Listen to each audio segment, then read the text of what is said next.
This is Gungun. हम काफ़ी दिनों बाद मिल रहे हैं, आई नो। तब से रिजल्ट आया है, I am very stressed out. I have read discussions on Google, Quora, मैंने कुछ लोगों से बात की, काफ़ी रिसर्च की अलग अलग फील्ड्स के बारे में। एंड यू वॉन्ट बिलीव, अब भी रिसर्च जारी है बिकॉज करने के लिए बहुत कुछ है। इस वीडियो में हम बात करेंगे काफ़ी सारी चीज़ों के बारे में, लाइक जैसे कि अभी रीनीट हुआ है 1563 बच्चों का, उनका रिजल्ट भी आ गया है, रिवाइज्ड स्कोर कार्ड भी आया है।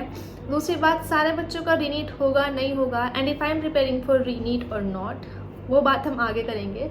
आगे का प्लान क्या है वो भी बताऊंगी, लेकिन इस वीडियो में मेजरली मैं बात करने वाली हूँ जो चीज़ है जिसके ऊपर मैं पिछले कुछ दिनों से काम कर रही हूँ, वो मैं आपको बताती हूँ। आपने वीडियो के टाइटल में देखा होगा कि मैंने बात की है एक न्यू होप की जो मुझे मिली है। So let me talk about that first. मैं भी रिसर्च कर रही थी अलग कोर्सेज के बारे में related to medical field and also related to astrophysics. तो मैं कई सारी फील्ड में रिसर्च कर रही थी।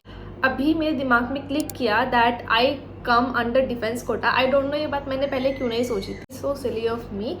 लेकिन लेट मी टेल यू, मेरे पास चांस है कि मैं डिफेंस कोटा से अप्लाई कर सकती हूँ, but again let me be clear, the probability is very low. So इस पॉइंट पर I can only try, there is no guarantee that I will get the college.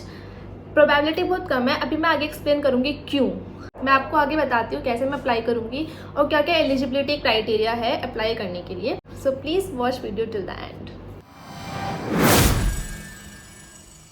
तो अगर मैं आपको बताऊँ how can I apply in defence quota, जो मेरे father थे, he was in army, to be specific वो एक बटालियन में पोस्टेड थे in my home town. He was posted in NCC department, मतलब वो आर्म्ड फोर्स में या बॉर्डर पर तैनात नहीं थे।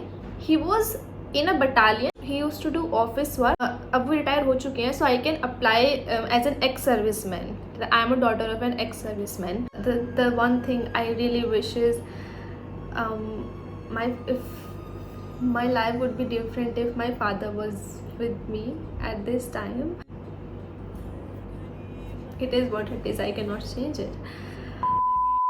तो वन ऑल्सो थिंक कि जो डिफेंस कोटा के थ्रू काउंसलिंग होती है वो मेन काउंसलिंग से अलग होती है, एमसीसी काउंसलिंग से अलग होती है। अलग से उसके लिए बोर्ड है, वही करता है। द वेबसाइट इज़, आपको इधर दिखा भी देती हूँ। सो इसमें आपको पूरा ब्रोशर दिया हुआ है, सब कुछ इसमें इन्फॉर्मेशन दी हुई है, एलिजिबिलिटी क्राइटेरिया, और वो you can take a look at here. There are 7 priorities.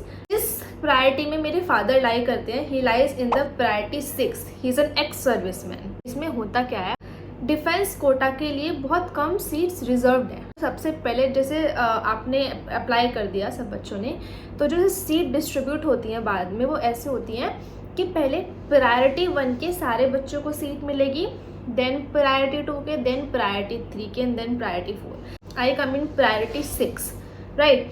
सो चाहे प्रायोरिटी 1 का बच्चा 200 नंबर वाला भी हो, उसको सीट मिलेगी, और चाहे बाद में प्रायोरिटी वाले बच्चा 600 मार्क्स वाला हो, उसको प्रायोरिटी नहीं मिलेगी, उसको सीट नहीं मिलेगी। सो फर्स्ट ऑफ ऑल जो इसमें सीट डिस्ट्रीब्यूशन होता है पूरा मार्क्स के बेस पर नहीं होता, प्रायोरिटी के अंदर होता है मार्क्स के बेस पर। बट पहले पूरी प्रायोरिटी 1 की सीट्स भरेंगी, चाहे कितनी भी कम मार्क्स हो या कितने भी ज़्यादा हो, डजेंट मैटर। फिर priority 2, then priority 3, then priority 4, then priority 5। तो 2021-2022 के मैंने स्टैटिस्टिक्स देखे, उस टाइम पर था कि 6th प्रायोरिटी वालों 6-7 प्रायोरिटी वाले बच्चों को सीट मिल जाती थी। अब जैसे जैसे ईयर्स बढ़ रहे हैं, कंपटीशन बढ़ रहा है, नंबर ऑफ कैंडिडेट्स बढ़ रहे हैं, जो सीट्स हैं वो बहुत पहले ख़त्म हो जाती हैं। जस्ट लास्ट ईयर के स्टैटिस्टिक्स के हिसाब से कोई कहता है कि फोर्थ प्रायोरिटी पे आके सारी सीट्स खत्म हो गई, कोई कहता है नहीं। तो आई डोंट नो क्या सही और क्या गलत। There is a probability, though very low, that I would get the seat and I don't want to lose the chance. Well, the last date to apply is 9 July, और उसमें काफ़ी सारे documents चाहिए। सो अभी मुझे जाके मुझे काफ़ी सारे डॉक्यूमेंट्स पे साइन कराने हैं, तो अभी मुझे बहुत सारा काम करना है, तो I have to be very fast. Candidates पढ़े हैं तो मुझे लगता है कि कहीं सारी चीज़ प्रायोरिटी 3 पे ख़त्म ना हो जाए, but I don't want to be pessimistic, I want to stay positive. I believe जो होगा अच्छे के लिए ही होगा। I am interested in astrophysics and astronomy, और बाकी मेडिकल फील्ड में भी अगर आपको लगता है कि कोई ऐसा कोर्स या कुछ ऐसी फील्ड है विच आई कैन परस्यू, तो you can definitely let me know, I would appreciate your suggestion. अभी also I want to talk about जो अभी रीनीट हुआ है 1563 बच्चों का, उसमें आई गेस ओनली 800 अपीयर हुए थे का हुआ है, तो उनका रिजल्ट भी आ गया है। और रिवाइज्ड स्कोर कार्ड भी आ गया है। तो मैंने रिवाइज्ड स्कोर कार्ड चेक किया था, जो रैंक डिक्रीज़ हुई है वो थोड़ी सी हंड्रेड्स में ही हुई है। Well it doesn't really matter, बहुत बड़ा कुछ चेंज नहीं हुआ रिवाइज्ड स्कोर कार्ड में। Also I want to discuss about reNEET. आप मुझसे पूछो कि आई वॉन्टेड रीनीट और not, I don't have problem in reNEET, मैं डेफिनेटली देना चाहूँगी, बट अगेन मुझे लगता है प्रोबेबिलिटी बहुत कम है, क्योंकि जिस तरह सुप्रीम कोर्ट का जो डिसीजन आया है, या फिर जो बहुत सारे लोग कह रहे हैं, अग्री विद देम कि 25 लाख स्टूडेंट का एग्ज़ाम दोबारा कराना इज़ समवॉट, हो सकता है होने को, बट मुझे नहीं लगता कि एनटीए जैसी एजेंसी दोबारा से इतना कुछ कराएगी। ऑल्दो पेपर लीक के प्रॉपर एविडेंसेस मिले हैं, पुलिस ने पूरा एविडेंस निकाला है, सब कुछ हुआ है, but they don't want to believe कि ऐसा कुछ हुआ है, स्कैम हुआ है। उनको लगता है कि सिर्फ 1500 बच्चों को ग्रेस मार्क्स मिले हैं, but it is not true. Who knows 1500 या 15,000 को ग्रेस मार्क्स मिले हैं, I don't know, because rank inflation बहुत मेजर हुआ है। We are helpless, we can not do anything than to accept their final decision. And I think जो उनका final decision है वो यही है कि मुझे नहीं लगता कि वो रीनीट कराने वाले हैं। तो मुझसे आप लोग बहुत पूछ रहे हो कि if I am preparing for reNEET, the answer is no, I am not preparing for reNEET, because 99% मुझे लगता है कि रीनीट नहीं होगा। Now the third point, but I am gonna do now. So एक तो मैंने आपको बताया कि I am applying through defence quota, तो उसमें मिले और ना मिले दोनों प्रोबेबिलिटी है, but still I want to be ready with the plan B कि अगर नहीं मिलता है तो व्हाट विल आई डू। जो मुझे सबसे ज़्यादा आसपास के लोगों से जो मैंने बात की, जो मुझे सजेशन दिया, it was they are giving me for BAMS। I would choose BAMS over BDS, I don't know why. BAMS करने के बाद I would love to open my own clinic and I want to be a physician or something like that, I don't know, वो जब का जब देखा जाएगा, but still this is not the final decision। अभी एक तो काउंसलिंग डेट्स भी नहीं आए हैं, but I know they are going to release it soon। अभी मैं थोड़ा एक्सप्लोर कर रही हूँ, let's see what happens। अभी जैसे मैं डिफरेंट वेबसाइट्स पे आई रेड आर्टिकल, उसमें मैंने पढ़ा कि you have done NEET UG, उसके बाद 5 years of MBBS, then NEET PG and there is also NEET SS, पता नहीं, I don't know, I have read it, and उसके बाद you have to MD specialization। तो it's a very very long journey, तो बहुत long journey you have to cover in order to become what you wanted to be from here to here, and which is not easy at all।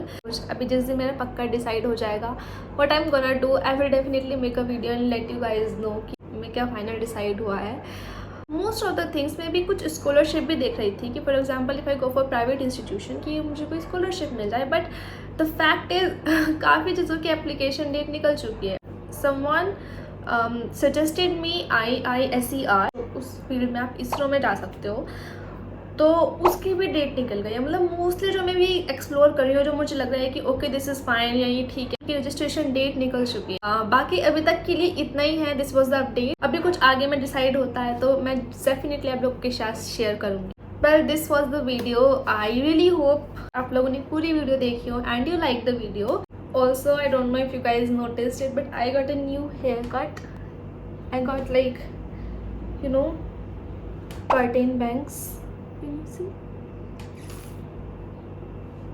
अभी वो ऊपर के हुए, but I got like curtain bangs like that, which I will show you in the next video.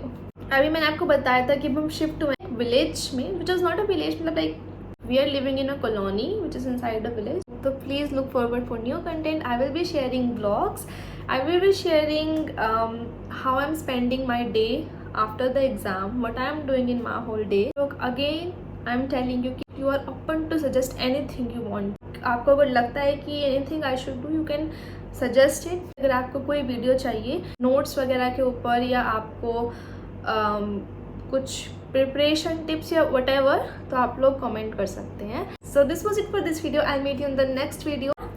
Love you all, bye bye.